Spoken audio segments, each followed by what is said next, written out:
दोस्तों मैं हूं भारतीय रेलवे में असिस्टेंट लोको पायलट 2018-19 की जो वैकेंसी आई थी मैं उसमें सेलेक्ट हुआ था।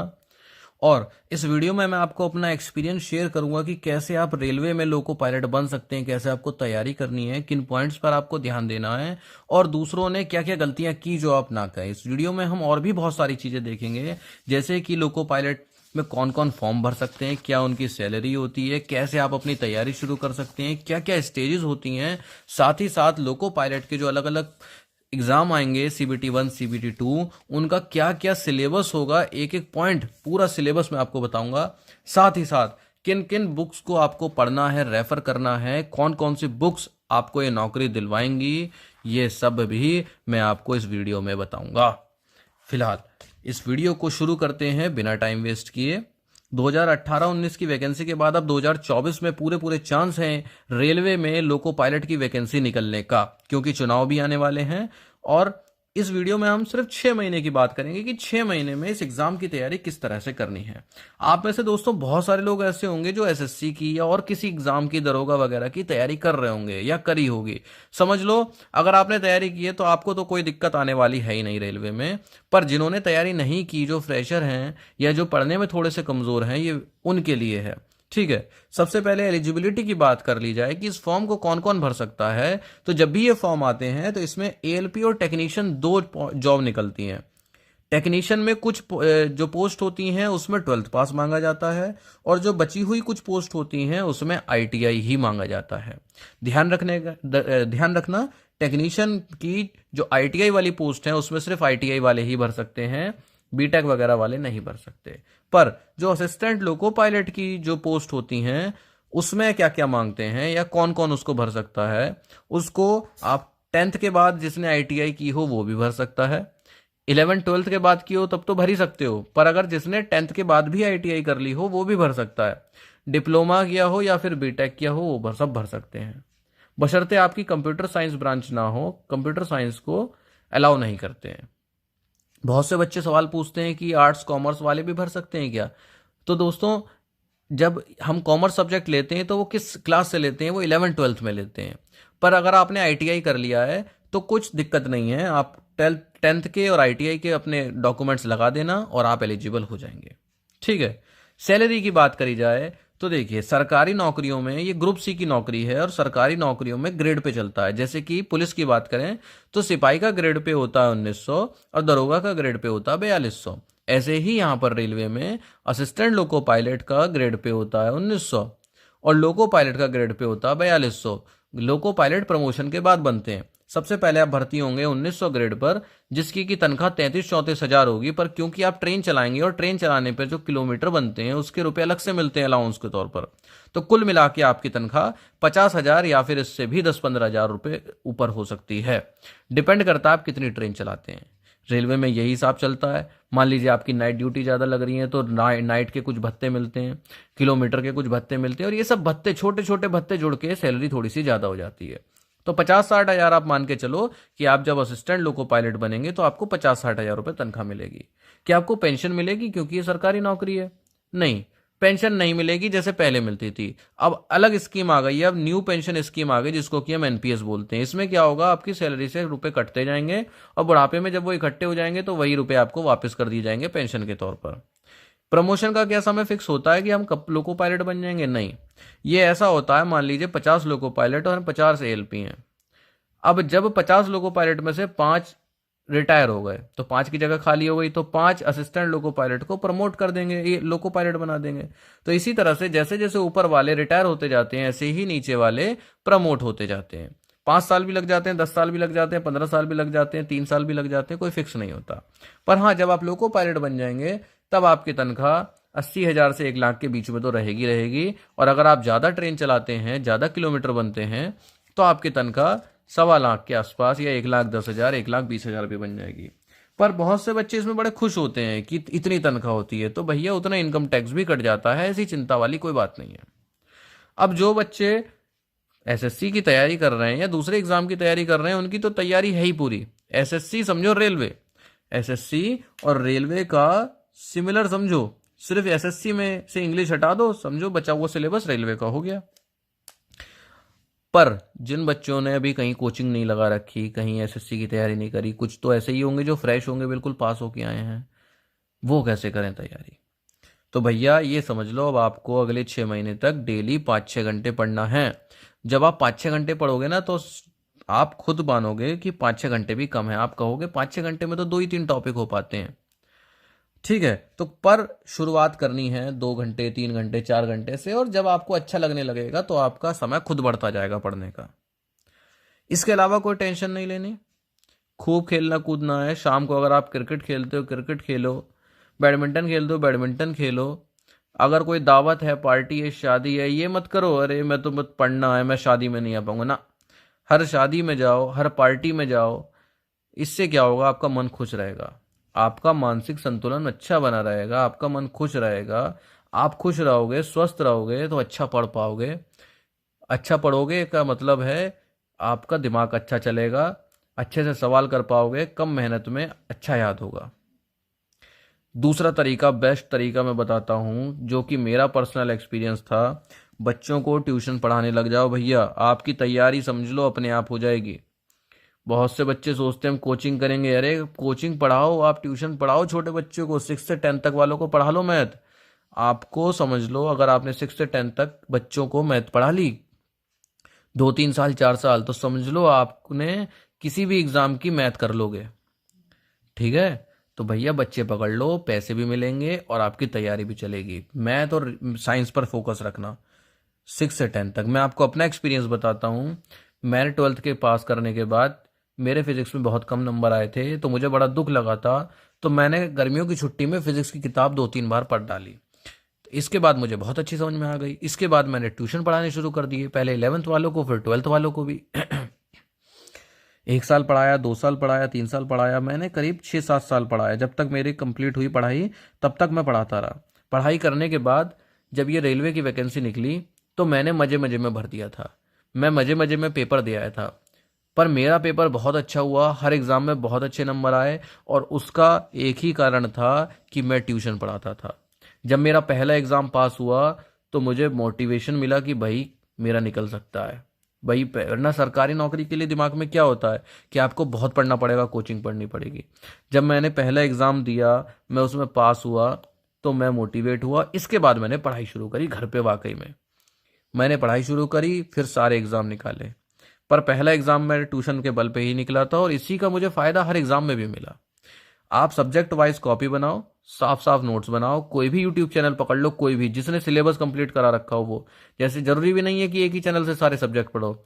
जो सबसे अच्छा मैथ पढ़ा रहा वहां से मैथ पढ़ लो, जो सबसे अच्छी रीजनिंग पढ़ा रहा वहां से रीजनिंग पढ़ लो, जो सबसे अच्छी साइंस पढ़ा रहा वहां से साइंस पढ़ लो। ठीक है, और अपना सिलेबस पूरा कर लो। ठीक। एग्जाम की क्या क्या स्टेजेस होती हैं, क्या क्या आपके सामने रेलवे में लोको पायलट बनने में क्या क्या रास्ते में आएंगे। सबसे पहले एक एग्जाम होगा जिसका नाम होगा CBT 1। CBT की पूरा नाम होता है कंप्यूटर बेस्ड टेस्ट, यानी कंप्यूटर के ऊपर टेस्ट। तो CBT 1 में जो बच्चे पास हो जाएंगे वो CBT 2 में जाएंगे। CBT 1 के पेपर के नंबर कहीं नहीं जुड़ेंगे। CBT 2 में 2 पेपर होंगे। एक पहले जैसा ही पेपर होगा मैथ, रीजनिंग, साइंस, जीके, और एक टेक्निकल होगा। जैसे आपने अपनी कोई ब्रांच भरी होगी कि भाई मैं इलेक्ट्रिकल से हूं, किसी ने लिखा होगा मैं इलेक्ट्रॉनिक्स से हूं, किसी ने लिखा होगा मैं मैकेनिकल से हूं। तो उस सब्जेक्ट की नॉलेज चेक करने के लिए टेक्निकल एग्जाम होगा, और इसमें पास होना जरूरी है। जो बच्चे टेक्निकल में फेल हो जाएंगे वो इस नौकरी से बाहर हो जाएंगे। जो बच्चे टेक्निकल में पास होंगे, पासिंग मार्क्स लाएंगे, वो CBT 2 के नंबर देखे जाएंगे। जिसके CBT 2 के नंबर ज्यादा होंगे वो फिर साइको में जाएगा, यानी अगली स्टेज साइको है। साइको से लोग बहुत डरते हैं। साइको कुछ नहीं होता दोस्तों। जब आप CBT 2 पास करके साइको की तरफ बढ़ेंगे, उस समय बहुत सारे जो कोचिंग वाले हैं, जैसे अभी अपने वीडियो निकालते हैं ना कि देखिए रेलवे के लिए, देखिए SSC के लिए, उस समय वो अपनी वीडियोस निकालेंगे, देखिए साइको के लिए हमने कोचिंग चालू कर दी है। बस कुछ नहीं करना है, आपको ऑनलाइन टेस्ट सीरीज ले लेनी है साइको की, और डेली प्रैक्टिस करते जाना है। सिंपल से सवाल होते हैं साइको में, है ना। मतलब IQ बेस्ड, जैसे बचपन में नहीं पूछते थे एक ड्राइवर इधर से एक उधर, मतलब आप समझ जाओगे, मैं आपको बताऊंगा किसी दिन। जो बच्चे साइको में पास हो जाएंगे, CBT 2 और साइको के पेपर से ही मेरिट बनती है। CBT 2 का 70% और साइको का 30% जोड़ते हैं तब मेरिट बनती है। जो बच्चे इन तीनों के पेपर में धीरे धीरे करके पास हो जाएंगे एक एक करके, उन बच्चों को डॉक्यूमेंट वेरिफिकेशन होंगे। जो उन्होंने ईमानदारी से सारे असली डॉक्यूमेंट लगा रखे होंगे, डिटेल्स भरने में गलतियां नहीं की होंगी, वो डॉक्यूमेंट वेरिफिकेशन में पास हो जाएंगे। आप लोग को लिए एक सलाह है, अगर आपके कुछ डॉक्यूमेंट ऐसे हैं जिनमें कि अलग स्पेलिंग है, मान लीजिए आपके 10th के सर्टिफिकेट में अलग स्पेलिंग है, या डीओबी अलग है, फादर्स नेम अलग है दूसरे डॉक्यूमेंट से, तो सभी डॉक्यूमेंट्स को एक जैसा करवा लो। स्पेलिंग्स की बड़ी दिक्कत आती है ना। मान लो आपके किसी 10th में और निवास प्रमाण पत्र में नाम अलग अलग हैं, तो सेम करा लो अभी से ही। इसके बाद होता है मेडिकल। मेडिकल में आपकी आंख, नाक, दिल, ये सभी चीज़ें देखी जाती हैं। ठीक है, मेडिकल के लिए सबसे अच्छी सलाह मैं बताऊंगा, अभी बताऊंगा, आगे बताऊंगा, आगे आएगा, टेंशन नहीं है। मेडिकल के बाद बनती है मेरिट। मेरिट के बाद आपको ट्रेनिंग में भेज दिया जाएगा। फिर तो कुछ तो होता रहे, कुछ भी होता रहे, आप भैया रेलवे में आ गए, समझो आपकी नौकरी लग गई। अब आप सवाल पूछोगे कि भैया बुक्स कौन से लें, तो मैं एक बुक जिसको कि चीख चीख के बताता हूं पहले से ही, इस बुक ने समझो, ये बुक अकेली ऐसी बुक है जो आपकी नौकरी लगा देगी। ये कैसी बुक है? ये किरण पब्लिकेशन की बुक है, और ये है सॉल्व पेपर। जब हम 2018-19 में थे तो उससे पिछली वाली भर्ती के सॉल्व पेपर सॉल्व करते थे, मतलब मैं तो करता था। अब आप 2023-24-25 की भर्ती देखोगे तो आप पिछली भर्ती जो कि 2018 में आई थी उसके पेपर सॉल्व करोगे नहीं करोगे? भाई तभी तो आपको पता चलेगा। हर बच्चे का ये सब सोच होती है कि यार देखूं तो कि रेलवे का पेपर कैसा आता है, तो लो ना, देखो ना। जब आप इस पेपर को सॉल्व करोगे भाई, ये 75 सवाल को 60 मिनट में जब आप सॉल्व करोगे, तभी तो आपको पता चलेगा मैं रेलवे का पेपर 1 घंटे में कर पा रहा हूं नहीं कर पा रहा हूं। बाद में पता चलता है कि अरे मेरे 4 सवाल छूट गए, मेरे 5 सवाल। मेरा भाई साहब आज तक एक सवाल नहीं छूटा। क्यों नहीं छूटा? क्योंकि स्ट्रेटेजी बनाई हुई थी। क्या स्ट्रेटेजी? कैसे बनती है स्ट्रेटेजी? प्रैक्टिस से। आपने एक पेपर सॉल्व किया, आपने देखा कि मेरे 75 सवाल 60 मिनट में नहीं हो पा रहे हैं, कोई दिक्कत नहीं, आपने अगला पेपर और स्पीड से सॉल्व किया, आपने देखा अभी भी मेरे को नहीं हो पा रहे हैं सॉल्व। आप डेली सॉल्व करते जा रहे हो, 1 दिन, 2 दिन, 5 दिन, 6 दिन, 10 दिन, 15 दिन में ही आप देखोगे अगर आपकी टाइमिंग नहीं बैठ रही थी 1 घंटे में 75 सवालों की, तो 10-15 दिन बाद आपकी टाइमिंग बैठेगी, आप 1 घंटे में 75 सवाल करोगे।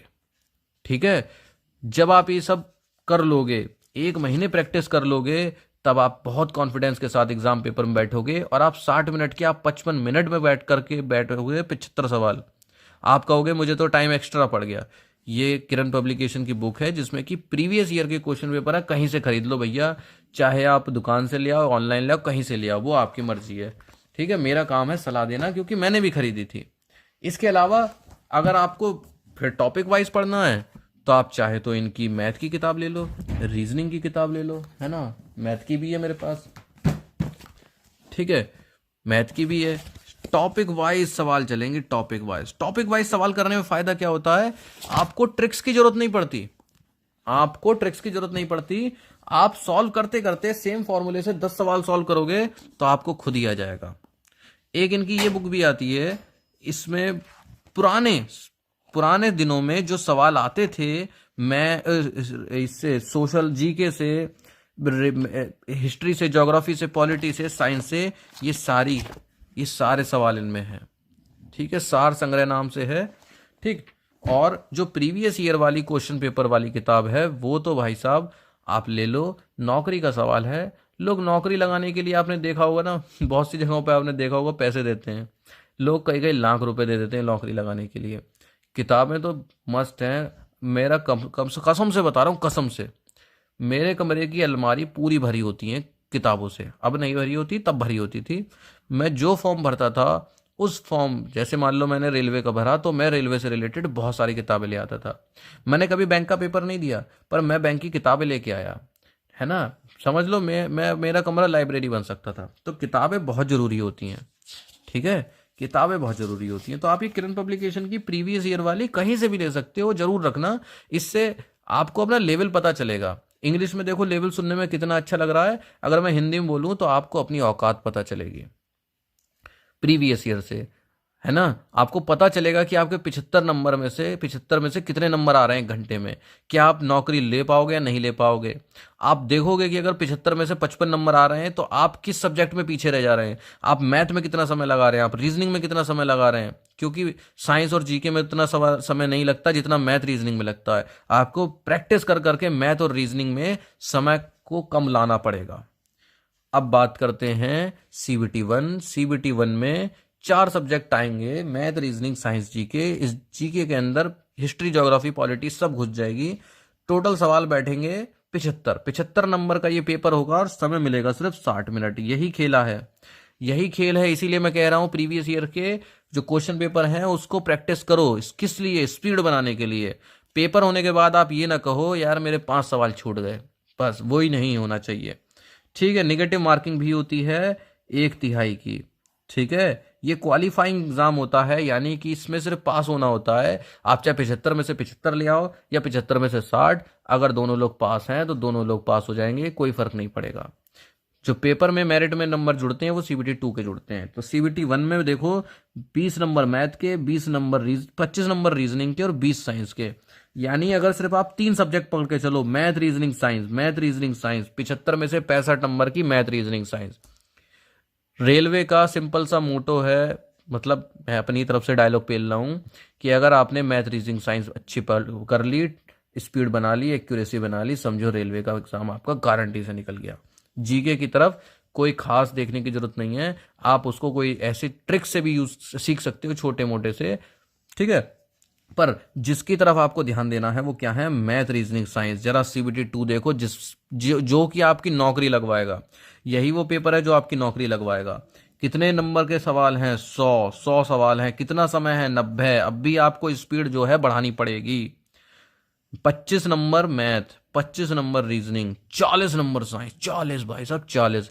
यही मैं कह रहा था कि मैं ट्यूशन पढ़ाता था फिजिक्स का, फिजिक्स इसमें ज्यादा आती है। जो CBT 2 का साइंस है ना, इसमें फिजिक्स ज्यादा आती है, और यही मुझे फायदा रहा जिससे कि मैं पास हो गया भैया। सही बता रहा हूं, वरना यार एक से एक होशियार बच्चे पड़े हुए हैं। 25 25 50 और 40 90, 100 में से 90 number. Math reasoning science 90 out of 100। Math reasoning science 65 out of 75। अब आप खुद देखो, सिर्फ 3 सब्जेक्ट आप कर लो यहां पर, वही सब्जेक्ट आपकी, वही पढ़ाई आपकी यहां काम आएंगी। कोई अलग से थोड़ी पढ़ना है यार। CBT 1 CBT 2 दोनों सेम, कोई अलग से नहीं पढ़ना है। जो सवाल उसमें वो सवाल इसमें, जो सिलेबस इसमें वो सिलेबस में, कुछ भी अलग नहीं है। हाँ, CBT 2 में 2-4 सब्जेक्ट अभी अलग आएंगे, वो मैं आपको बताऊंगा। ठीक है, और आज CBT 2 में टेक्निकल का भी आता है। टेक्निकल में क्या आता है भैया? टेक्निकल में 75 क्वेश्चन होते हैं और 60 मिनट होते हैं। कोई दिक्कत नहीं पड़ती है, बहुत आसान पेपर होता है। एक किताब आएगी पेपर में, उस समय आएगी जब आपकी वैकेंसी होंगी ना, उस समय टेक्निकल की किताब आ जाएगी। इलेक्ट्रॉनिक्स की हो तो इलेक्ट्रॉनिक्स वाली खरीद लेना, मैकेनिकल को तो मैकेनिकल खरीद लेना, इलेक्ट्रिकल वाले हो तो इलेक्ट्रिकल की खरीद लेना। जिसके हो भाई साहब उसके खरीद लेना, है ना। इसमें सिर्फ पास होना होता है, इसके नंबर नहीं जुड़ते हैं। पर ये जो 100 नंबर है ना 90 मिनट में, इसके नंबर जुड़ते हैं भैया। यही है जो आपकी नौकरी लगाएगा। 70% नंबर जुड़ेंगे इसके। अच्छा, आगे बढ़ने से पहले एक बार इनका सिलेबस भी देख लेते हैं। CBT 1 और CBT 2, ये मैंने पहले भी वीडियो बनाई थी तो तभी का मैंने पेज संभाल के रखा हुआ है। CBT 1 का सिलेबस देख लेते हैं भाई साहब। ये सब डिटेल में आपको बता चुका हूं। 75 सवाल हैं 65 मिनट में। जरा ये मैथ का सिलेबस देख लो। मैंने एक एक टॉपिक लिखा हुआ है। इससे फायदा क्या है? इससे फायदा ये है, आपने यूट्यूब में डाला डेसिमल्स फॉर SSC या फॉर रेलवे, आपकी बहुत सारी वीडियो निकल के आई। जिस चैनल की आपको सबसे अच्छी वीडियो लगे उससे आप पढ़ लो। इससे दूसरा फायदा क्या है? मान लीजिए आपको यही भी चैनल पकड़ के पढ़ रहे हैं, इससे आप एक एक टॉपिक पढ़ते जा रहे हैं। आपको कैसे पता चलेगा आपका सिलेबस पूरा हो गया? आपको कैसे पता चलेगा कि आपने जितना पढ़ लिया है? भाई यूट्यूब चैनल वाले ने कह दी सिलेबस कंप्लीट, आपको कैसे पता चलेगा कि आपका कोई टॉपिक नहीं बचा? इससे पता चलेगा। आप देखो, आपके जो जो टॉपिक हो गए आप उन पर टिक मारते जाओ, टिक मारते जाओ, टिक मारते जाओ। आपको पता रहेगा हमेशा कि आपका सिलेबस कंप्लीट हुआ या नहीं हुआ है। ये हो गया क्या? रीजनिंग हो गया, ये हो गया मैथ। ये भैया साइंस में तो क्या है? Physics chemistry bio. ठीक है, अच्छा ये तो हो गया CBT 1। कुछ नहीं है CBT 1 में, बस मैथ रीजनिंग साइंस पकड़ लो, आपका काम हो जाएगा। CBT 2, दोबारा मैं यही कहूंगा, मैथ रीजनिंग साइंस पकड़ लो, CBT 2 में भी आपका काम हो जाएगा। ठीक है, मैथ के 25, रीजनिंग के 25 और साइंस के 40। अब देखो साइंस में क्या क्या बढ़ जाता है। साइंस में देखो 6 से 10 तक की फिजिक्स केमिस्ट्री बायो तो रहती है। इसके अलावा एक सब्जेक्ट बढ़ जाता है इंजीनियरिंग ड्राइंग। एक सब्जेक्ट बढ़ जाता है क्या, इंजीनियरिंग ड्राइंग। इसके अलावा देखो ये जो बीच के टॉपिक हैं ये सब के सब फिजिक्स के टॉपिक हैं। फिजिक्स के टॉपिक है नहीं है, यही मैं बताना चाह रहा था कि मैं ट्यूशन पढ़ाता था तो मुझे बड़ी आसानी रही, मुझे कोई दिक्कत नहीं पड़ी ऐसी। इसके अलावा थोड़े से कंप्यूटर के सवाल, थोड़े से एनवायरनमेंट के सवाल, इसके ऊपर आपको कोई डरने वाली बात नहीं है, बच्चों वाले सवाल आते हैं। 40 नंबर की बैठती है साइंस भाई साहब, 40 नंबर की। 25 की मैथ, 25 की रीजनिंग हो गए 50, और 40 की साइंस हो गए 90। 100 में से 90 नंबर सिर्फ 3 सब्जेक्ट। ठीक है। अच्छा, इसके बाद अब बहुत से बच्चे पूछेंगे कि हमें टेक्निकल का सिलेबस देखना है, तो भाई साहब ये डीजीईटी की वेबसाइट पर जाना और वहां से सिलेबस डाउनलोड कर लेना। वहां पर बहुत सारी ब्रांच आएंगी, जो आपकी ब्रांच हो वो सिलेक्ट कर लेना और आप अपना सिलेबस डाउनलोड कर सकते हो। तो ये बात हो गई सिलेबस की। वीडियो पॉज करके इन टॉपिक्स को नोट कर लेना। तो साइको में मैंने बताया, साइको में कुछ नहीं होता है। जब आपका CBT2 पास हो जाएगा उसके बाद आपका अगला पेपर जो होगा वो साइको का होगा। इसकी ऑनलाइन टेस्ट सीरीज आ जाती हैं जिसको कि आपको डेली बैठ के लैपटॉप में, कंप्यूटर में प्रैक्टिस करनी है पेल के। जितनी ज़्यादा प्रैक्टिस करोगे आपकी उतनी अच्छी स्पीड बनेगी और पेपर आपका उतना ही अच्छा जाएगा और ज़िंदगी के आपको मज़े लेने हैं। इसके बाद आपका होगा मेडिकल। मेडिकल में आपको कुछ नहीं करना है, टेंशन नहीं लेनी है, दारूबाजी नहीं करनी है और स्टंटबाजी नहीं करनी, कहीं पता चले मेडिकल से पहले टांग तोड़वा के बैठ जाओ। ठीक है। कोई लड़ाई झगड़ा नहीं करनी, कभी तुम पे कोई केस उस कर दे फालतू में फंस जाओगे। अच्छा, तो ये हमारा हो गया कंप्लीट कि भाई साहब किस तरह से तैयारी करनी है। दोबारा सुन लो, अगर कुछ कमी रह गई हो तो भैया घर पे बैठो, अलग अलग सब्जेक्ट की कॉपी बनाओ, पढ़ाई शुरू करो। एक किताब खरीदो जिसमें कि आप डेली 1-2 पेपर सॉल्व करो, समय के अंदर सॉल्व करो, पढ़ते जाओ, सॉल्व करते जाओ।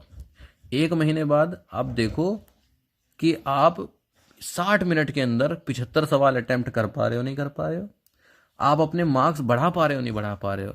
जब आप शुरू शुरू में सॉल्व करोगे, मैं आपको दोबारा बता रहा हूं, बहुत से बच्चे सोचेंगे सिलेबस कंप्लीट करने के बाद इसको सॉल्व करें ना, पहले दिन इसको सॉल्व करो।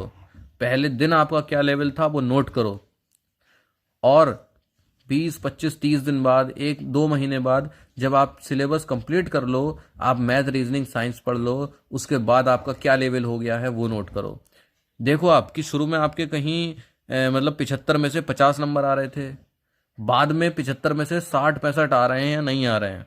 आपका लेवल बढ़ा है या नहीं बढ़ा है, आपकी स्पीड बढ़ी है नहीं बढ़ी है, और नहीं बढ़ी है प्रैक्टिस करो, कैलकुलेशन फास्ट करो। भाई आप स्पीड कैसे बढ़ा सकते हो, कैलकुलेशन फास्ट है। कैलकुलेशन जिसकी तेज होती है उसका बहुत अंतर आ जाता है सॉल्व करने में सवाल। बहुत से बच्चे रीजनिंग में घंटों ले जाते हैं, मैथ में घंटों ले जाते हैं, क्यों? क्योंकि उनकी कैलकुलेशन धीमी है। ठीक है। बुक्स किसी भी एग्जाम को पास करने के लिए बहुत जरूरी होती हैं। आप जिस सब्जेक्ट की बुक चाहें उस सब्जेक्ट की मंगाएं, अगर आपके पास है तो कोई बात नहीं, पर ये तो पक्का नहीं होगी। इसीलिए मैंने, देखो मेरे पास बाकी बुक है, मेरे पास ये बुक भी है, और देखता हूँ मेरे पास कौन सी बुक है। मेरे पास देखो ये बुक है जीके की, मैंने आपको दिखाई, मैंने आपको नहीं दिखाई। मैंने आपको कौन सी बुक दिखाई, मैंने आपको दिखाया सॉल्व पेपर। सॉल्व पेपर समझ लो ये आपकी नौकरी रखी हुई है। ठीक है। इस यही तुम्हारी स्ट्रेटेजी है, पहले दिन से लेकर आखिरी दिन तक इन सॉल्व पेपर्स को, पुराने जो पिछले साल आए थे, इनको करना है, करते जाना है, करते जाना है, करते जाना है। यही आपकी स्पीड, यही आपकी एक्यूरेसी, यही आपकी टाइमिंग लाएंगे। इसके अलावा किसी को कोई कंफ्यूजन हो आप सवाल कर सकते हैं कमेंट करके।